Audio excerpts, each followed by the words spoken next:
میں جب سے پالیٹکس میں ہوں 26 سال، جتنی میری کردار کشی کی گئی ہے اس ملک میں گارنٹی کرتا ہوں کہ کبھی کسی کی نہیں کی گئی۔ مجھے تو خیر انہوں نے کیا کیا نہیں کیا، کتاب چھپا دی پچھلی الیکشن سے پہلے کسی سے پیسے دے کے، انہوں نے جو میرے اوپر اچھالا ہے گند۔ مجھے صرف تکلیف یہ ہے کہ بشرا بیگم کو جو انہوں نے ایک پلان طریقے سے ان کے خلاف کیمپین چلائی ہے، ایک وہ خاتون، میں اپنی زندگی میں اگر کسی انسان کو سمجھاؤں کہ وہ میرے سے بہت آگے ہے ایمان میں، وہ بشرا بیگم ہے۔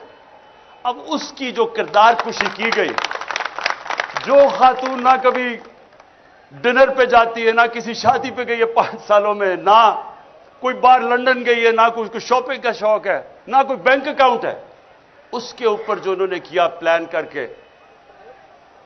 لیکن میں یہ آپ کو بتانا چاہتا ہوں کہ دیکھیں، میں آپ کے سامنے وہ انسان کھڑا ہوں جو ثابت کرتا ہے کہ انسانوں کے ہاتھ میں عزت نہیں ہے۔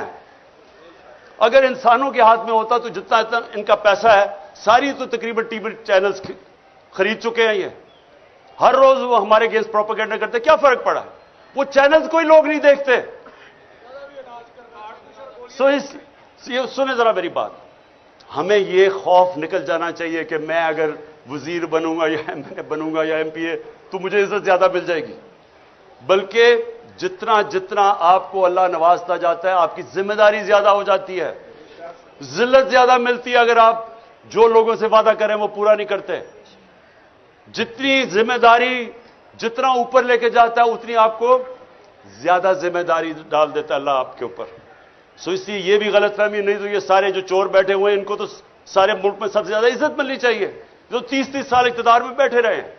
لوگ گالیاں نکالتے ہیں، آج کیوں الیکشن سے بھاگ رہے ہیں؟